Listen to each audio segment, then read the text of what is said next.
संबंधों का अंतर संबंधों का अध्ययन किया जाता है। अतः पारिस्थितिकी विज्ञान की वह शाखा या जीव विज्ञान का वह भाग, कुछ भी लिख सकते हैं। अतः पारिस्थितिकी जीव विज्ञान का वह भाग है जिसके अंतर्गत जीवधारियों का आपस में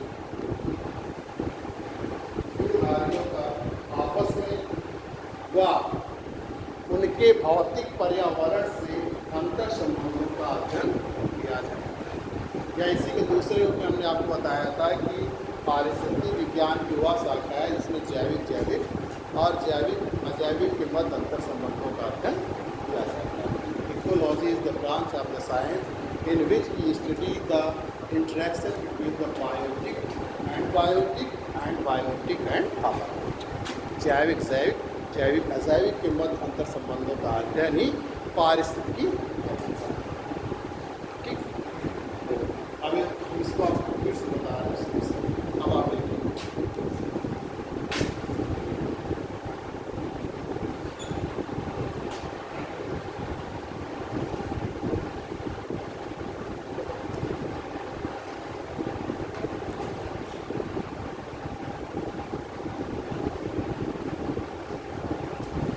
तो वास्तव में जो इकोलॉजी है वो Greek word, ecology word is derived from the two Greek words oikos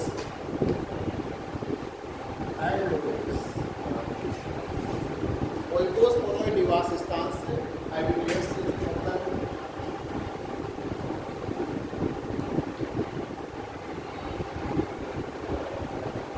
और लोगोस का मतलब है अध्ययन करने से।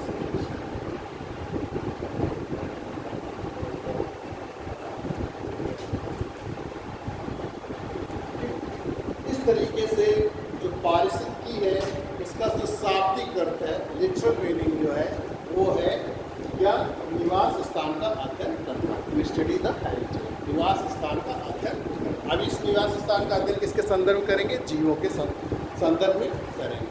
अतः पारिस्थितिकी जो है, पारिस्थितिकी से तात्पर्य है कि जीवों का उनके निवास स्थान अर्थात भौतिक पर्यावरण के संदर्भ में अध्ययन करना ही पारिस्थितिकी।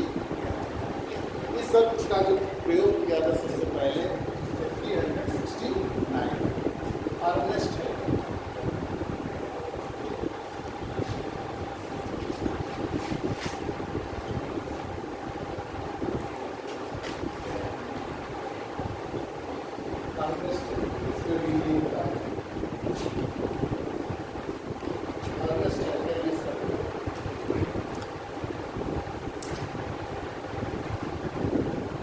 बातें समझ में आएगी कि आपको इकोलॉजी क्या है। इकोलॉजी को अगर एकदम आप जनरल मीनिंग में देखें, सामान्य अर्थ उसका समझें, तो बस ये समझिए कि जैविक और जैविक अजैविक के मध्य अंतर संबंधों का अध्ययन।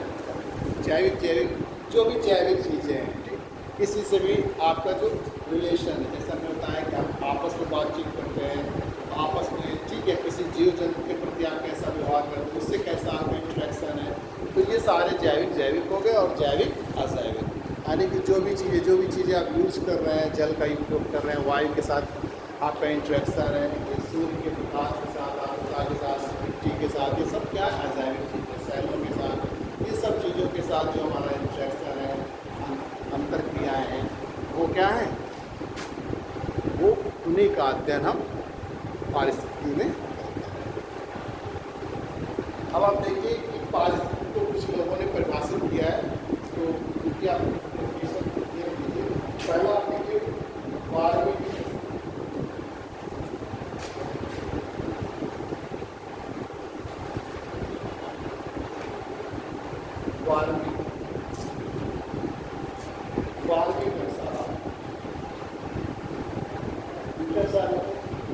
पारिस्थितिकी, वार्मिक के अनुसार पारिस्थितिकी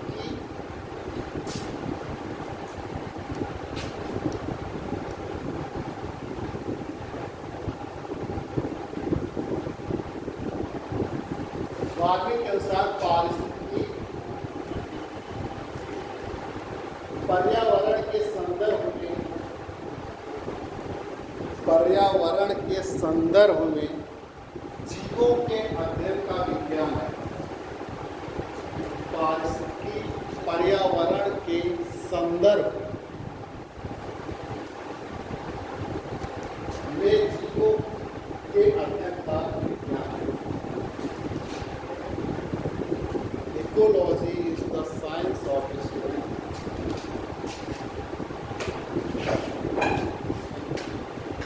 इकोलॉजी की science to study of organism in relation to their environment. तो देखिए वही यही वो भी कहना चाहते हैं। वार्मिंग का क्या कहना है कि जो जीवों हैं, जो हमारे ऑर्गेनिज्म हैं, उनका उनके पर्यावरण के संदर्भ में अध्ययन करने का विज्ञान पारिस्थितिकी। यानी कि ये भी वही कहना चाहते हैं कि जिस पर्यावरण में हमारे जीव रहते हैं तो उनका हम उस पर्यावरण के संदर्भ में अध्ययन करेंगे, दोनों तरीके से, जैविक और जैविक अजैविक। तो ये वार्मिंग के अनुसार है। दूसरा आप लिख लीजिए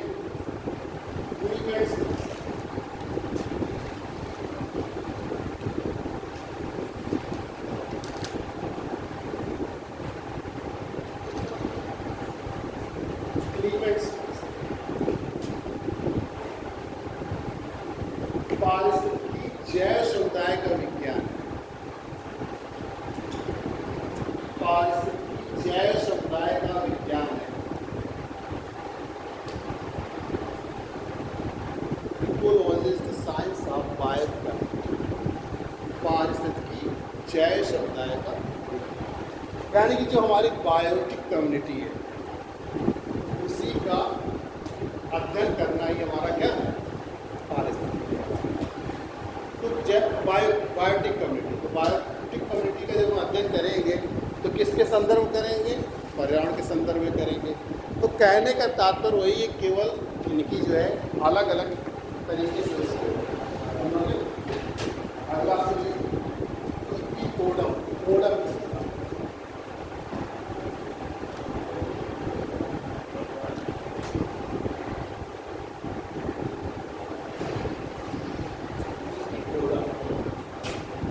इन्होंने एक बुक भी लिखी थी, फंडामेंटल ऑफ इकोलॉजी।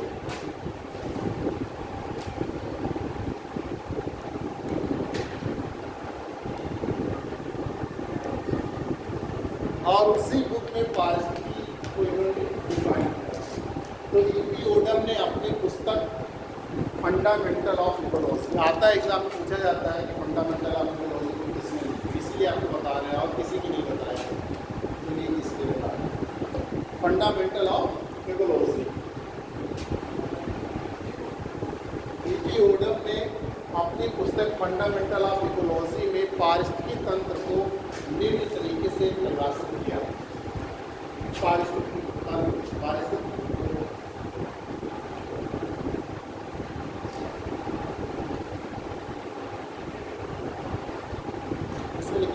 पारिस्थितिकी प्रकृति की संरचना तथा कार्य का अध्ययन है। पारिस्थितिकी प्रकृति की संरचना तथा कार्य का अध्ययन है। पारिस्थितिकी प्रकृति की संरचना तथा कार्य का अध्ययन। Ecology is the study of structure and work of nature. पारिस्थितिकी प्रकृति की संरचना तथा कार्य का अध्ययन। देखिए यहाँ भी उसी तरीके से कैसे जो है प्रकृति की संरचना हुई। आप जानते हैं इस प्रकृति में दो तरीके के घटकों से संरचना हुई। कौन कौन से, जैविक और अजैविक घटक। आप इस प्रकृति में दो तरीके के कंपोनेंट्स आपको देखने को मिलेंगे, एक बायोटिक और एक अबायोटिक, जैविक और अजैविक। फिर कहा है कि संरचना तथा कार्य का अध्ययन, यानी कि इस प्रकृति की संरचना कैसी है और उसके कार्य क्या है जो हमारे बीच, यानी कि इस प्रकृति में जो कार्य हो रहे हैं, जो इंट्रैक्शन हो रहे हैं, जो अंतर्क्रियाएं हो रही हैं, अंतर्क्रियाएं किनके बीच हो रही हैं, जैविक के बीच और जैविक अजैविक के बीच। यानी कि हम अपने पर्यावरण को अपने कार्यों से प्रभावित कर रहे हैं, जो आप वर्तमान समय में देख रहे हैं, global warming, climate change, pollution, ecological imbalance, soil desertification, soil salinization, water crisis. तो तमाम तरीके की जो है आपको समस्याएं ये क्या दिखाई दे रही है कि हम पर्यावरण को प्रभावित कर रहे हैं। अब पर्यावरण हमको प्रभावित करते हैं, पर्यावरण हमको मजबूर करते हैं, हमको प्रभावित करता है। जैसे आप देखिए कि आप गेहूँ की खेती, जो गेहूँ लगाने का काम होगा इसी समय होगा, और जब धान की खेती करते हैं, चावल लगाते हैं, धान का रोपण किया जाता है, वो जून जुलाई में ही करते हैं। क्यों ऐसा करते हैं, उल्टा क्यों नहीं करते हैं? क्योंकि प्रकृति हमको प्रभावित करती है, क्योंकि उस तरीके की परिस्थितियाँ धान को जो अधिक तापमान और अधिक चावल को वर्षा की ज़रूरत, अधिक पानी की ज़रूरत है, तो उस समय उसकी खेती करते हैं। और जब गेहूँ को कम पानी की और कम तापमान की ज़रूरत है तो उसकी खेती करते हैं। तो यानी कि हम पर्यावरण से प्रभावित हो रहे हैं। हमारी अंतर क्रियाएँ पर्यावरण, हमारी जो क्रियाएँ वो पर्यावरण से प्रभावित हो रही हैं, और हम पर्यावरण को भी प्रभावित कर रहे हैं। जैसे पर्यावरण से हमको जल मिल रहा है, जल काम कर रहे हैं, लेकिन उसका इस तरीके से हम उपयोग कर रहे हैं कि उसको हम पोल्यूट कर रहे हैं, जल प्रदूषण की समस्या बन गई है।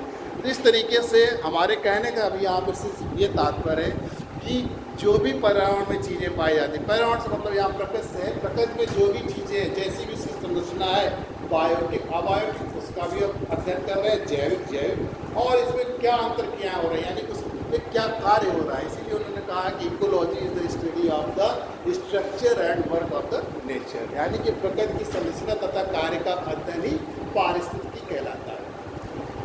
यहाँ पे जैविक है, यानी कि जो उसकी संरचना है, किससे हुई, जैविक अजैविक से।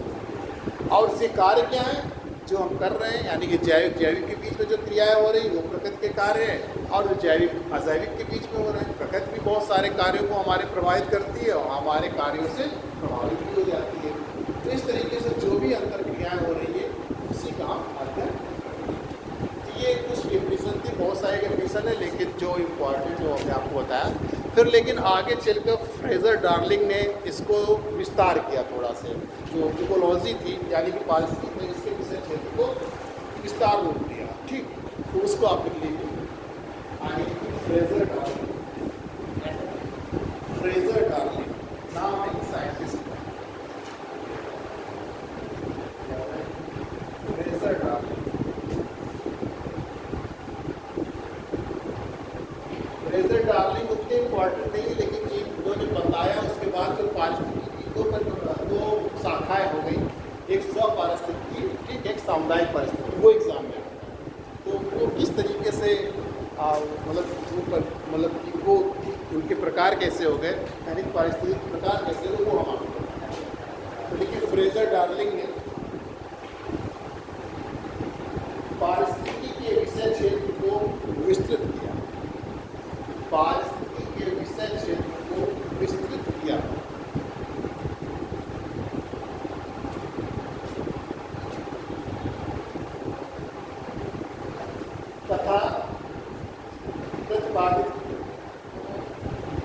प्रतिपादित किया, प्रोपाउंडेड, प्रतिपादित किया कि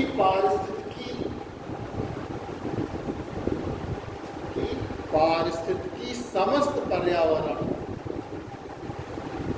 के संदर्भ में, समस्त पर्यावरण के संदर्भ में जीवों का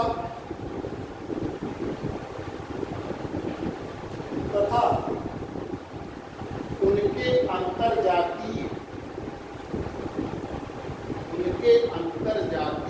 एवं आपसी अंतर संबंधों का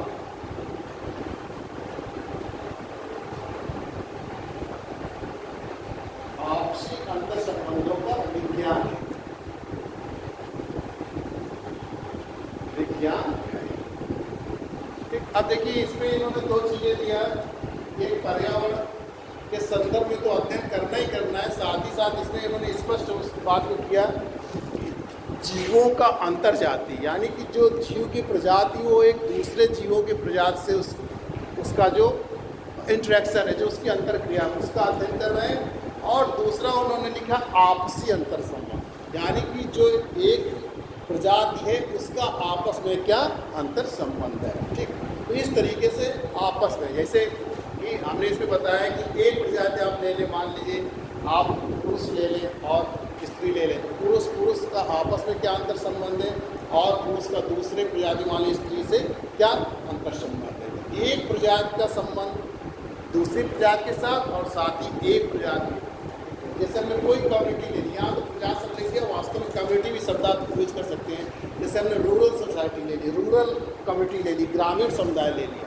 अब ग्रामीण समुदाय आपस में कैसा व्यवहार करता है और ग्रामीण समुदाय नगरीय समुदाय के साथ कैसा व्यवहार करता है, कैसे अंतर क्रिया उनके बीच की रहती है। तो इस तरीके से एक तो अपनी प्रजाति में उसका क्या कहते हैं अध्ययन किया जा रहा है, उसकी इंटरेक्शन का, उसकी अंतर क्रियाओं का, एक दूसरी प्रजाति में भी किया जाता है। जैसे teacher community, student community, teacher community है जो उनके आपस में कैसे वो व्यवहार करते हैं और फिर वो टीचर आपके साथ कैसे व्यवहार करते हैं। एक जैसा व्यवहार तो नहीं करते हैं, टीचर हो सकता है आपस में मजाक भी कर सकते हैं लेकिन आपके साथ तो नहीं कर सकते हैं। इस तरीके से एक ही प्रजाति का आपस में अंतर संबंध और एक ही प्रजाति का दूसरे के साथ अंतर संबंध जो है, अंतर संबंधों का अध्ययन जो होता है वो पारिस्थितिकी कहलाता है। ये इन्होंने फ्रेजर डार्लिंग ने बताया और इसी से फिर इसके विषय क्षेत्र को जो है, इसका विषय क्षेत्र विस्तारित हुआ। आगे इसके लिए इस परिभाषा से ये स्पष्ट होता है, इस परिभाषा से यह स्पष्ट होता है कि पारिस्थितिकी के अंतर्गत दो पक्षों का अध्ययन किया जाता है, दो पक्षों का अध्ययन किया जाता है। नंबर एक,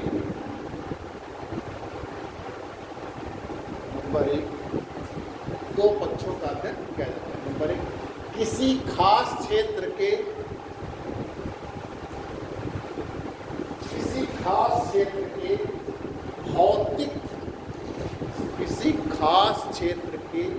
भौतिक पर्यावरण के संदर्भ में जीवों का अध्ययन, किसी खास क्षेत्र के भौतिक पर्यावरण के संदर्भ में जीवों का अध्ययन। अब दूसरा एक समुदाय के नंबर 2 एक समुदाय के विभिन्न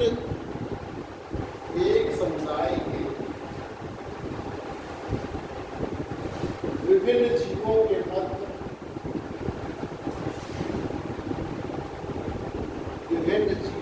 मध्य आपसी अंतर संबंधों का अध्ययन,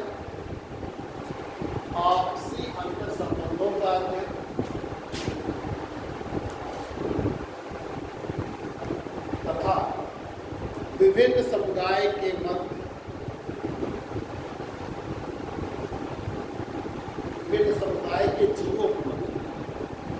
समुदाय के जीवों के मध्य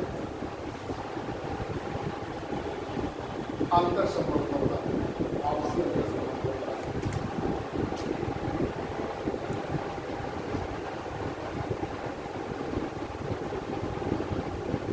अब पैराग्राफ शुरू करेंगे। इस तरह पारिस्थितिकी की दो शाखाओं का उदय हुआ, दो शाखाओं का जन्म। हम पहले पूरा बताते हैं फिर आप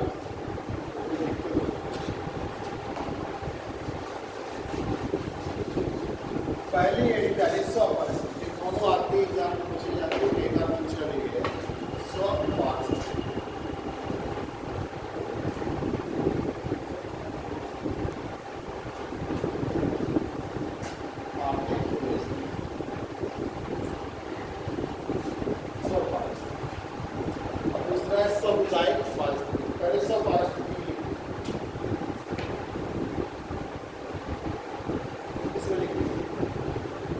इसके अंतर्गत ये आता है, बहुत पूछा जाता है एग्जाम।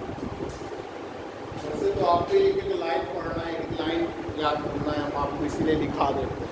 नहीं तो पहले नहीं लिखाते थे, लेकिन अब आप लोगों ने कहा कि लिखा देंगे, इसके पहले जो पढ़ाते थे। तो आपको एक लाइन की याद रखनी है, ऐसी कोई लाइन नहीं है। जब आप पेपर देखेंगे पीछे को उठाएंगे तो आपको कोई एक भी लाइन ऐसी नहीं मिलेगी जो एग्जाम में ना पूछे।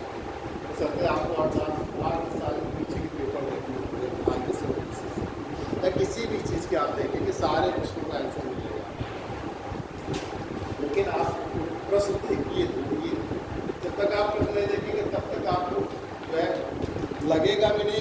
आपको वो सारी चीज़ें मिल रही जो हमको चाहिए, और दूसरा आपकी स्टडी भी उतनी मजबूत नहीं होगी। जब आप प्रश्न देखते हैं तभी आपको याद होता है, इसलिए आप प्रश्न जरूर देखें, जो भी टॉपिक पढ़ाया जाता है उसमें प्रश्न जरूर देखें, तभी आपको।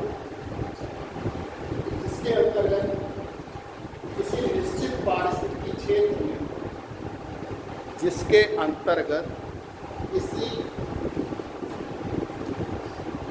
निश्चित पारिस्थितिकी क्षेत्र में, पारिस्थितिकी तंत्र में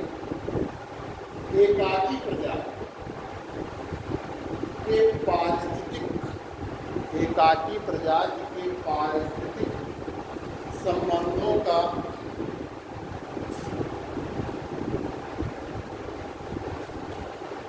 अध्ययन किया जाता है।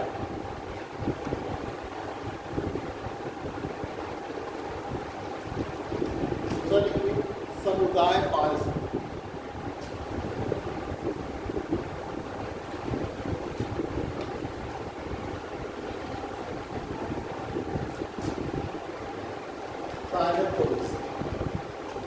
ये आप जब आप देखेंगे जाके ये कई बार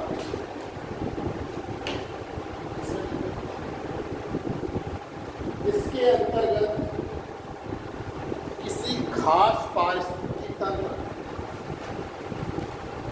इसके अंतर्गत किसी खास पारिस्थितिकी तंत्र में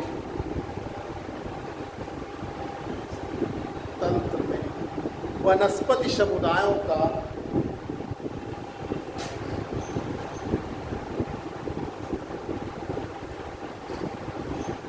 उनके आवास के संदर्भ में, वनस्पति समुदायों का उनके आवास के संदर्भ में अध्ययन किया जाता है।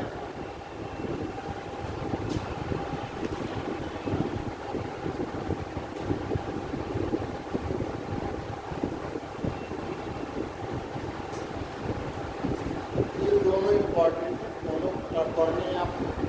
सब पारिस्थितिकी, इसको हमने जहाँ से फ्रेजर डार्लिंग से आपको दिखाया है वहाँ से एक बार पढ़ लीजिए। अगर कोई चीज़ आपकी समझ में नहीं आती है तो आप पूछ लीजिए, शब्द या किसी चीज़ जो डेफिनेशन होगा नहीं। क्योंकि फ्रेजर डार्लिंग ने इस बात को स्पष्ट किया कि आपसी जो एक समुदाय है वो समुदाय का आपस में अध्ययन करते हैं, और दूसरा जो है एक समुदाय के जो जीव हैं दूसरे समुदाय के जीवों के साथ भी उनका संबंधों का अध्ययन करते हैं पारिस्थितिकी। इसीलिए उसके इकोलॉजी के विषय क्षेत्र का विस्तार हुआ और उससे दो चीज़ें निकल के आईं, और इसीलिए जो है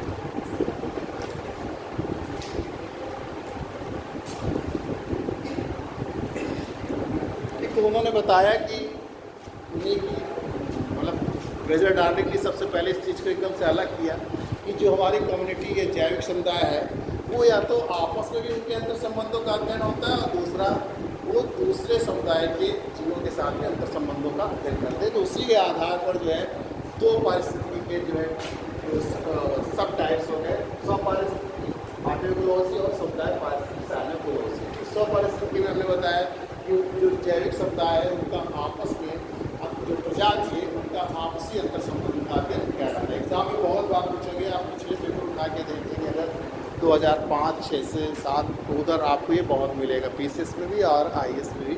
तो ये क्वेश्चन अक्सर हमेशा पूछा जाता है, तो दोनों में डिफरेंस आपको मालूम होना चाहिए। पढ़ लिया आपने, पूछना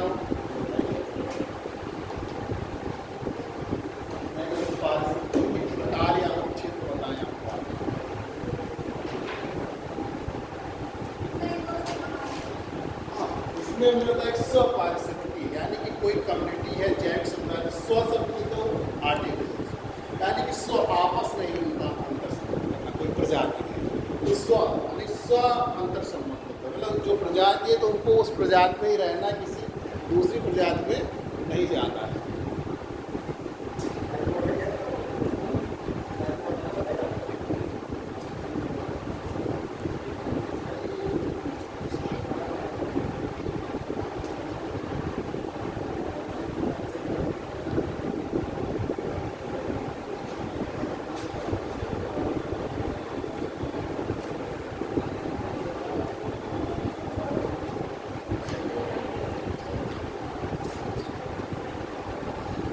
स्व परिस्थिति का मतलब हुआ कि आपस में जो जैविक समुदाय है या कोई प्रजाति है उसका आपस में अध्ययन करना। जैसे हमने आपको बताया कोई समुदाय कोई कम्युनिटी ले लीजिए, जैसे आपने जो है मान लीजिए हमने अपने अभी एग्जाम्पल दिया था कि अर्बन और रूरल का, एक ग्रामीण समुदाय का या टीचर समुदाय का, स्टूडेंट कम्युनिटी का, कोई भी आप कम्युनिटी ले लें तो उसका आपस में जो है अध्ययन करना, आपस में ही अंतर संबंधों का स्व पारिस्थितिकी। और इसमें क्या लिखा है समुदाय पारिस्थितिकी, यानी कि पूरे समुदाय से जो भी कम्युनिटी है, डिफरेंट कम्युनिटी है, उनका आपस में अध्ययन करना। जैसे अर्बन कम्युनिटी को आप रूरल कम्युनिटी के साथ कर सकते हैं, टीचर का स्टूडेंट के साथ, इस तरीके से अलग अलग कम्युनिटी जो है उस तरीके से कर सकते हैं। किसी भी तरीके की कम्युनिटी में आप बांट भी सकते हैं, कोई ऐसा नहीं है। ये तो आधार पर, भाषा के आधार पर उनका समुदाय अलग बना सकते हैं, भाषीय आधार पर, ठीक। तो इस ये कहने का अपना आई बात समझ, आगे बढ़े। पारिस्थितिकी के उच्च, अगर कोई चीज समझ में नहीं आ सकती आई या तो पेट से काम पूछ सकते हैं, इतनी बात पूछेंगे आप उतनी मुश्किल होगी, ये ना सोचेंगे नाराजगी हो तो हमको लगेगा कि हाँ आप ध्यान दे रहे नहीं, लेकिन डॉक्टर पढ़ा दिया, आपने पढ़ लिया। पारिस्थितिकी की उच्च,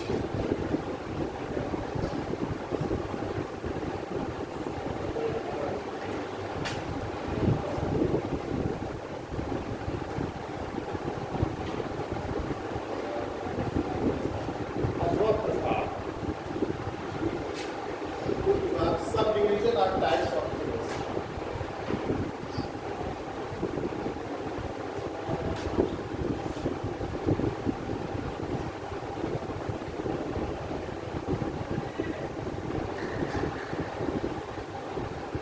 देखिए एक चीज़ और हम क्लियर कर देना चाहते हैं कि हम अक्सर पारिस्थितिक तंत्र शब्द का यूज कर रहे हैं यहाँ पे, तो वास्तव में क्या है, हम अगर आपसे कह देंगे कि जैविक और जैविक अजैविक के मध्य अंतर संबंधों का अध्ययन करके आप लाइए, तो आप भ्रमित रहेंगे कि हम कहाँ पर अध्ययन करें, क्योंकि इकोलॉजी तो यही है कि बायोटिक और बायोटिक अबायोटिक के मध्य ही अंतर संबंधों का अध्ययन करें। हम अगर आपसे कह दें कि जैविक और जैविक अजैविक के मध्य अंतर संबंधों का अध्ययन करके लाइए, तो आप भ्रमित रहेंगे कि हम कहाँ पर अध्ययन करें।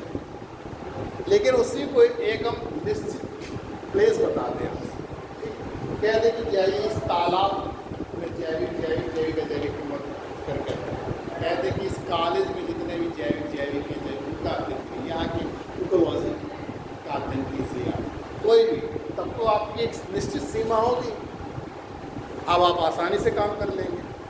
इस कमरे का कह दें कि मान लो इस कमरे में आप जहाँ पढ़ रहे हैं, इस कमरे में जैविक अजैविक के मध्य यानी कि इकोलॉजी पारिस्थितिकी का अध्ययन कीजिए, तब आप आसानी से कर लेंगे, क्योंकि अब आपको क्या चीज़ एक निश्चित सीमा मालूम है, तो उसी को एक निश्चित सीमा को हमने तंत्र सिस्टम शब्द दिया है, ठीक।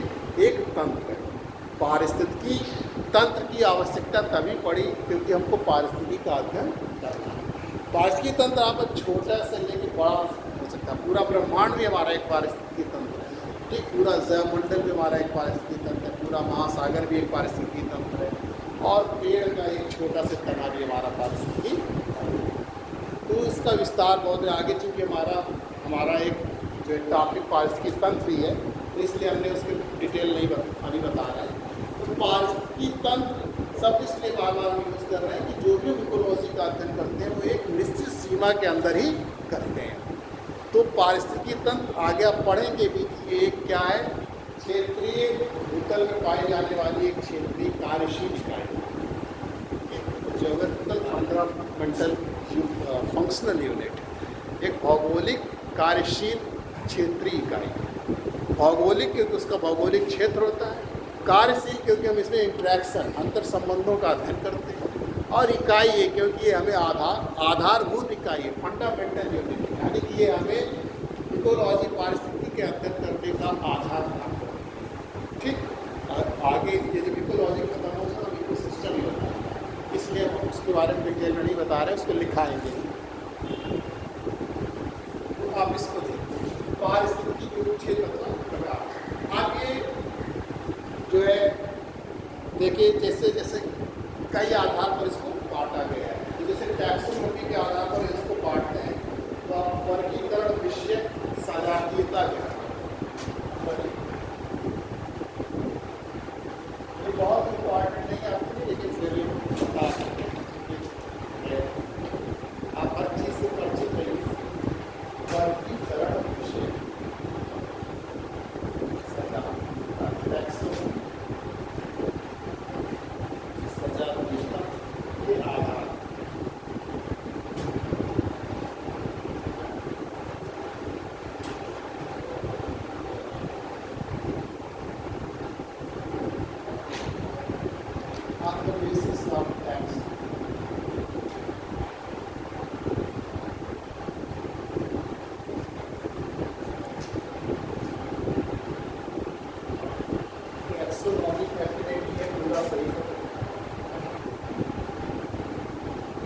इसको दो तरीके से बांट सकते हैं, प्लांट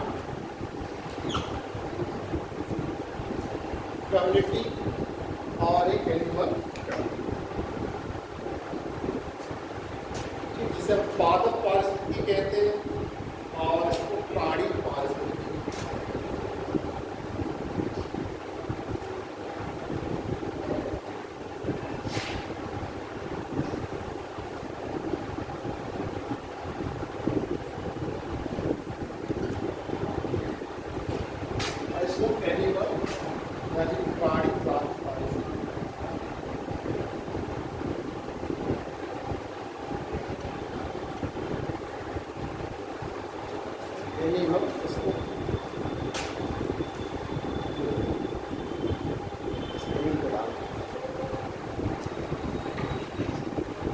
प्राणी पारिस्थितिकी, एनिमल इकोलॉजी।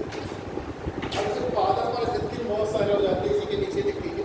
कोई भी हम पादप वनस्पति ले लें, जैसे ओक वनस्पति हमने ले लिया, पाइन वनस्पति हमने ले लिया, एक ओक पारिस्थितिकी, ओक पारिस्थितिकी, पाइन सागौन के पूरे हमने इकोलॉजी ले ली, जहाँ सागौन के हमने पेड़ लगा रखे हैं, तो सागौन पारिस्थितिकी। ओक पारिस्थितिकी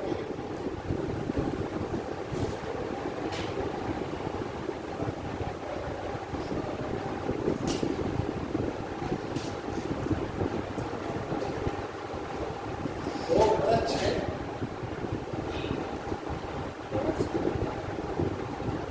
कहाँ पाया जाता है?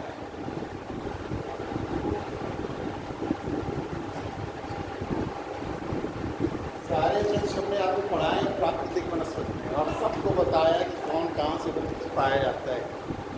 नेचुरल वेजिटेशन में हमने बताया था, प्राकृतिक वनस्पति पढ़ाया जाता है। वो हमारे भूमध्य सागरीय जो है वनस्पति है, भूमध्य सागरीय क्षेत्र। पाइन जो है हमने आपको बताया था शंकुधारी है, कोणधारी, कहीं कहीं मिक्स्ड फॉरेस्ट में मिलते हैं, और सागौन आप जानते हैं मानसूनी फॉरेस्ट में पाए जाते हैं। तो जो हमने आपको पढ़ाया है उसको दिखाया भी है, इसलिए दिखा देते कि आप उसको बार बार पढ़ते हैं।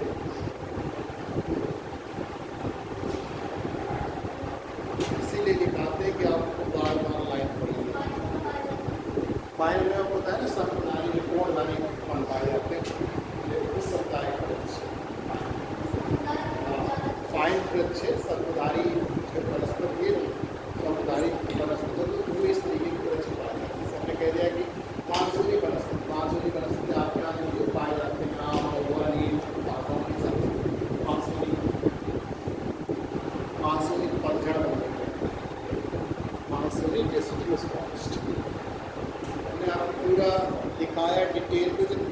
नेचुरल वेजिटेशन बताया था, प्राकृतिक वनस्पति, उसको 4 दिन पढ़ाया था, इसकी विशेषताएं वगैरह सारी इसमें।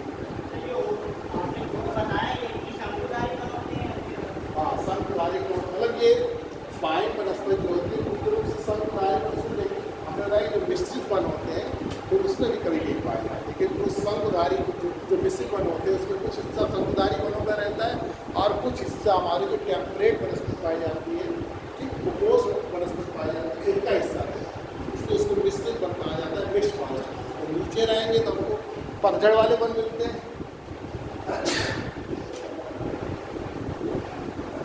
जैसे जैसे ऊपर की ओर जाते हैं ग्रो की ओर तो वैसे वैसे संकधारी वन मिलते हैं। तो वो मिक्स एक ऐसी जगह आती है जो संक्रमण क्षेत्र कहलाता है, जहाँ दोनों तरीके के बन पाए। इसके पाइन जो है, इसे पाइन को फिर उससे संकधारी, अगर दोनों हो तो आपको नारी या संकधारी नहीं लगेगा। इस तरीके से बहुत सारी परिस्थिति हो सकते हैं। अब प्राणी परिस्थिति जैसे कीट पारिस्थितिकी या बैक्टीरिया है, बस पारिस्थितिकी है, बहुत सारी।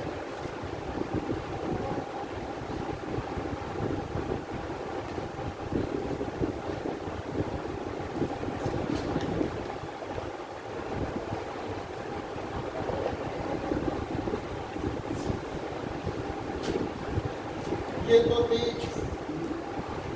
सजातीयता के आधार, जैसे प्लांट एक सजातीयता दिखती है आपने, प्राणी एक सजातीयता दिखती है आपको। अब दूसरा आवास क्या है,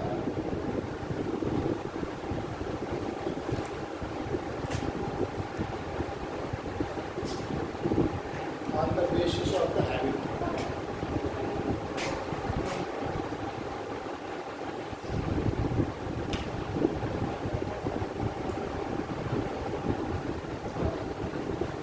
आवास जो मतलब उनका क्षेत्र है, जैसे वन क्षेत्रीय पारिस्थितिकी हो गई, झील क्षेत्रीय पारिस्थितिकी हो गई, पर्वतीय क्षेत्रीय पारिस्थितिकी हो गई, स्थलीय क्षेत्रीय पारिस्थितिकी हो गई, महासागरीय क्षेत्रीय पारिस्थितिकी हो गई। ये सब क्या है, आवास से पारिस्थितिकी, महासागरीय,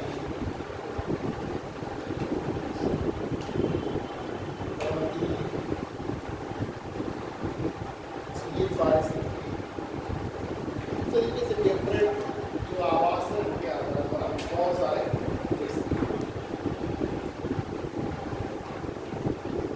कोरल रीफ है, जैसे कोरल रीफ वाली परिस्थिति पाई जाती है।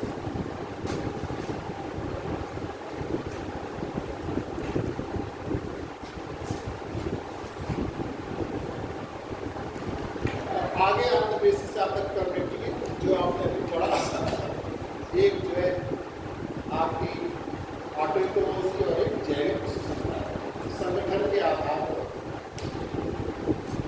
इसको लिख लिया।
कोई एक समुदाय को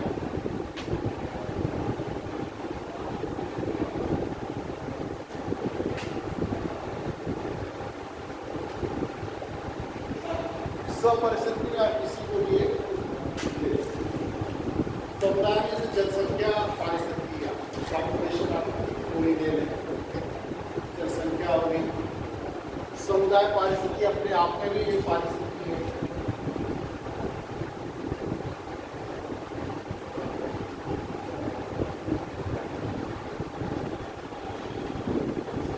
जनसंख्या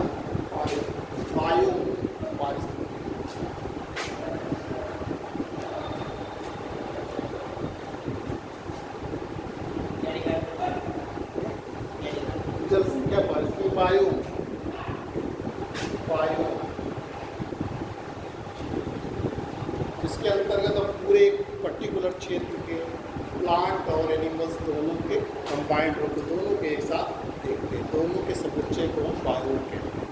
बायोम आगे आएगा ताकि हम आपको किसी रूप में हम इसको ले सकते हैं। पारिस्थितिकी तंत्र की पारिस्थितिकी होती है।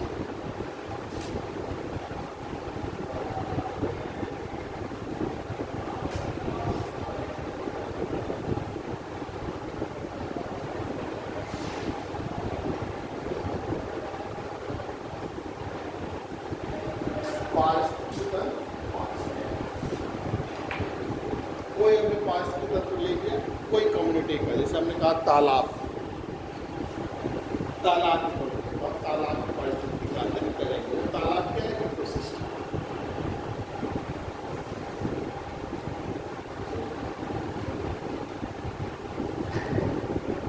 अब आखिरकार ये पारिस्थितिकी का अध्ययन हम क्यों कर रहे हैं, इसके अध्ययन के उद्देश्य क्या है? अब आप लेकर आ लीजिए पारिस्थितिकी अध्ययन के उद्देश्य। स्वपारिस्थितिकी में पर्टिकुलर कोई भी आप प्रजाति ले सकते हैं, किसी भी एक प्रजाति में। जैसे हमने बताया कि आप अर्बन कम्युनिटी ले लिया आपने, तो उसमें उसी का केवल अध्ययन होगा। जैसे मैन काली ले लिया आपने, जैसे आपने कोई एक प्रजाति ली, डाक ले लिया, इस तरीके की खाली उसी का उसी में अध्ययन होगा। मैन की हो गई पारिस्थितिकी, और फीमेल की हो गई, वुमेन की हो गई, या इसमें जैसे एनिमल्स में कोई पर्टिकुलर एक लायंस की आपने ले ली, इस तरीके से एक। अब आप पारिस्थितिकी अध्ययन के उद्देश्य लास्ट है आपको पारिस्थितिकी पर कल बताएंगे।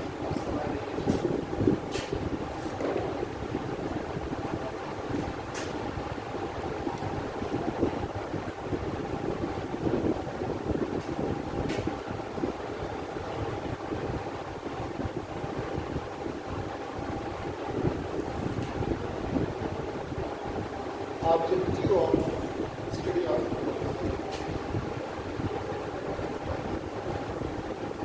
पारिस्थितिकी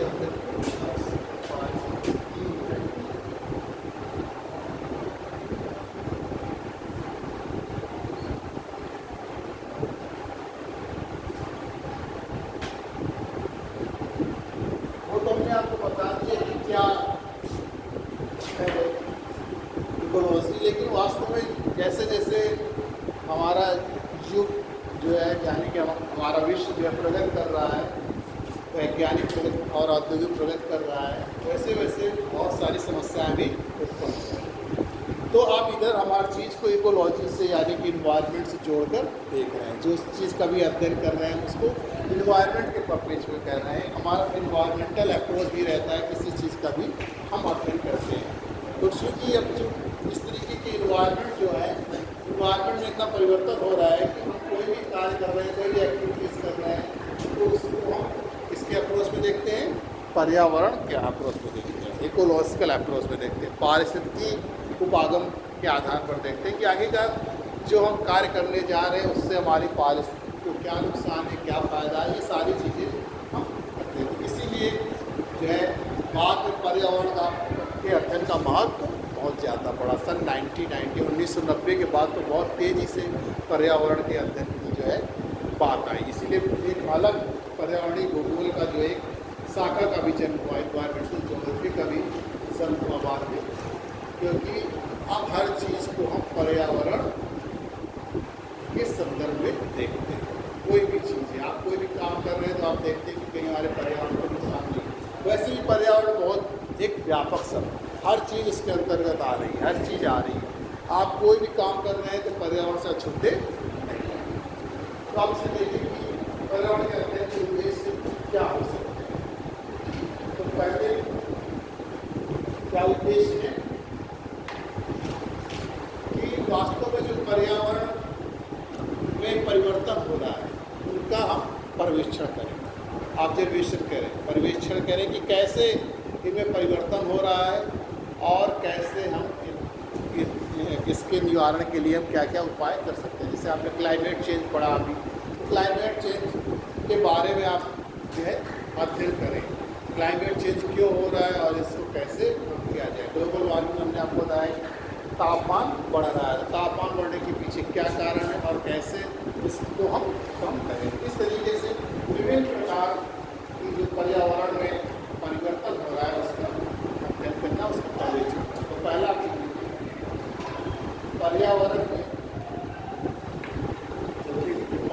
पर्यावरण में मानव परिवर्तनों का परिवीक्षण, मानवकृत परिवर्तनों का परिवीक्षण, यानी कि क्या परिवर्तन हो रहा है। देखिए ये भी लिखा है कि मानवकृत, यानी कि मानव के द्वारा क्या परिवर्तन किए जा रहे हैं, यानी कि मानव के द्वारा जो परिवर्तन किए जा रहे हैं उनका अध्ययन करना है। ठीक, तो पर्यावरण में मानव के द्वारा हुए परिवर्तनों का अध्ययन करना। जैसे हमने बताया कि पर्यावरण प्रदूषण की समस्या आई, वाटर पोल्यूशन की समस्या आई, वाटर क्राइसिस की समस्या आई। ठीक, तो ये क्यों हो रहे हैं। सॉयल सैलिनाइजेशन, मृदा जैवीकरण की समस्या आ रही है। ये समस्याएं क्यों आ रही हैं, इनका हम अध्ययन करेंगे। ठीक, दूसरा लिखिए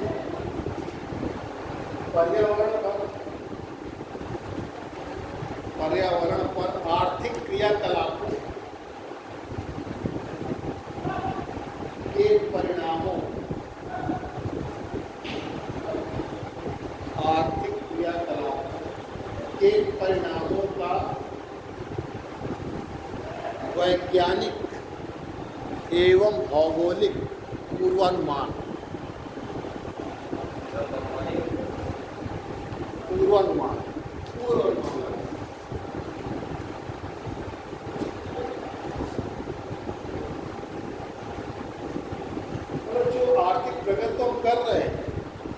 जो आर्थिक प्रगति करने जा रहे हैं, जो कर रहे हैं, इंडस्ट्रियलाइजेशन हो रहा है, औद्योगिकरण हो रहा है, तो उससे हम जो औद्योगिकरण को बढ़ावा दे रहे हैं, तो इससे हमको पहले उसका पूर्वानुमान भी लगाना पड़ेगा, कैसा वैज्ञानिक और भौगोलिक, यानी कि वैज्ञानिक रूप से वो हमें कहीं नुकसान तो नहीं पहुँचाएगा, या वैज्ञानिक या भौगोलिक रूप से उस क्षेत्र में जहाँ हम लगा रहे हैं वहाँ की इकोलॉजी को कोई डिस्टर्बेंस तो नहीं होगा, या उस भौगोलिक क्षेत्र को कोई नुकसान तो नहीं होगा। इसका पता नहीं, मतलब इस इंडस्ट्रीज़ को लगाने का कोई भी आर्थिक क्रिया कर रहे हैं, जैसे आप माइनिंग करते हैं, खनन करते हैं, इधर जो आपके पत्थर वगैरह तोड़े जाते हैं, महुआ वगैरह में आप देखते हैं शाम कितनी धूप छा जाती है और कितना लोग उससे ग्रसित है, विभिन्न प्रकार की बीमारियों से, जो सांस वगैरह की बीमारियाँ उससे ग्रसित हो जाते हैं।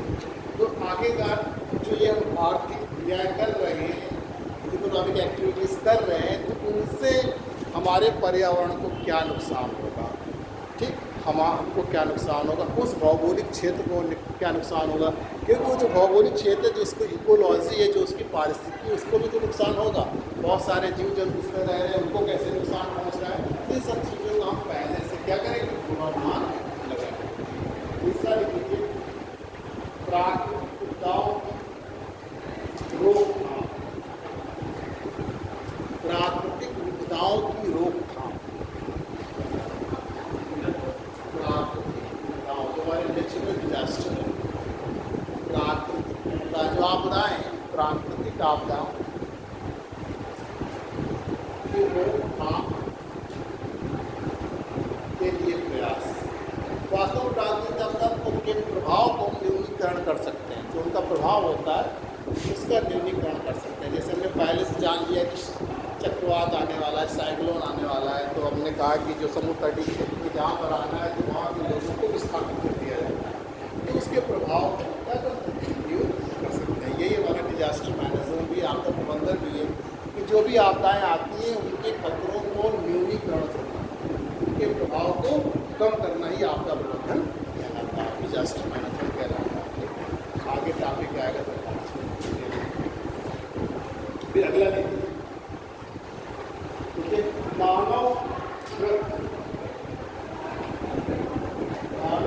तकनीकी व प्राकृतिक प्रणालियों के समन्वय से, कोऑर्डिनेशन से, समन्वय से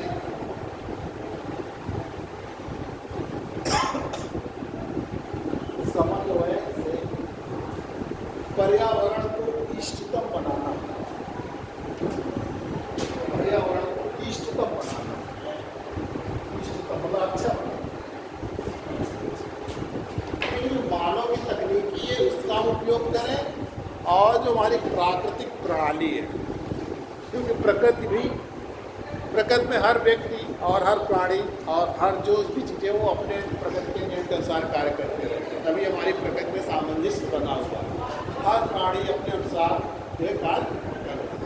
तो प्राकृतिक जो प्रणाली है और जो तकनीकी का डेवलपमेंट कर रहे हैं उनका इस हिसाब से डेवलपमेंट होना चाहिए, यानी कि दोनों का समन्वय करके हम अपने पर्यावरण को इष्टतम बनाए, अच्छा बनाए, स्वच्छ बनाए। ऐसी टेक्नोलॉजी का प्रयोग न करें जिससे कि पर्यावरण को नुकसान पहुंचे। प्राकृतिक संसाधनों का विवेकपूर्ण ढंग से उपयोग, प्राकृतिक संसाधनों का विवेकपूर्ण ढंग से, यानी कि ये तभी संभव है कि हम अपने पर्यावरण को इष्टतम बना सकते हैं जब हम जो प्राकृतिक संसाधन है उनको कैसे उपयोग करें, विवेकपूर्ण ढंग से उपयोग करें, अनुकूलतम उनका उपयोग करें, विवेकपूर्ण ढंग से उपयोग करें। ये नहीं कि अब हमको पानी की जरूरत तो एक बाल्टी की, लेकिन नल खुला हुआ है, नल में टोटी नहीं लगी हुई, जब आता है नल तो हमेशा चलता रहता है, तो ऐसा नहीं होना चाहिए। लाइट हमने लगवा दी है लेकिन उसमें हमने स्विच नहीं लगवाया हुआ है, जब आता है ये लाइट तो जलती रहती है, और जब इस तरीके से उसका उपयोग नहीं करना चाहिए। क्योंकि ये जो संसाधन है, जैसे प्राकृतिक संसाधन है, जो भी संसाधन है, क्योंकि अगर प्रकृति नहीं होती तो हमारे जीवन का विकास नहीं होता है। अगर जब से मानव ने जन्म लिया तभी से मानव के लिए क्या है, सहयोगी। मानव और प्रकृति का संबंध शुरू से क्या है, उसके जन्म से ही अटूट रहा है, क्योंकि मानव ने जब जन्म लिया तब भी यहाँ कुछ नहीं था, लेकिन प्रकृति ने उसे आश्रय दिया, वो पेड़ों के नीचे रहा, पेड़ों से कंदमूल फल खाकर उसने अपना जीवन व्यतीत किया, उसी की छाल, उसी के पत्ते लगा के उसने अपने तन को ढका और उसी को माउंटेन बनाया, आग जलाकर अपने आप को बचाया। इस तरीके से प्रकृति के जो संसाधन है उन्हीं से मानव ने विकास किया। अगर आज हम लौह इस्पात उद्योग बना रहे हैं तो प्रकृति के जो प्राकृतिक संसाधन हमारे कोयला और लौह है, इस पर उसी के आधार पर बना रहे हैं।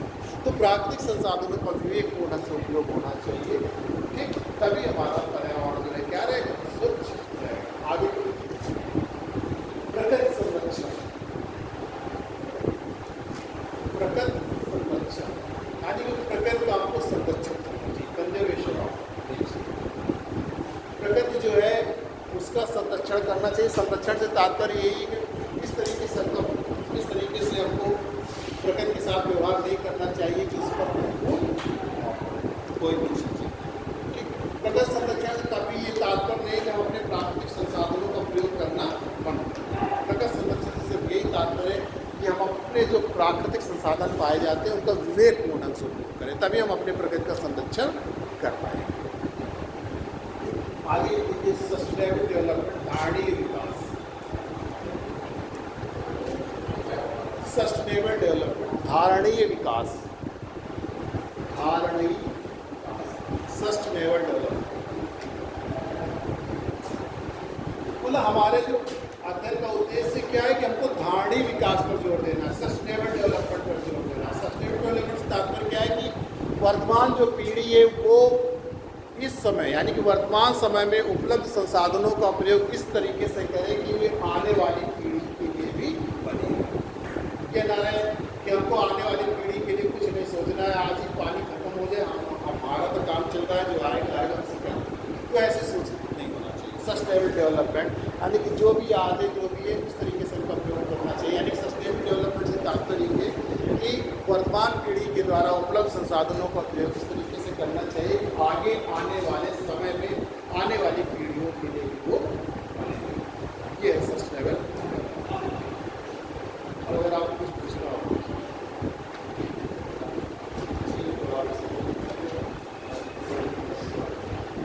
नेक्स्ट टाइम यानी कल आपको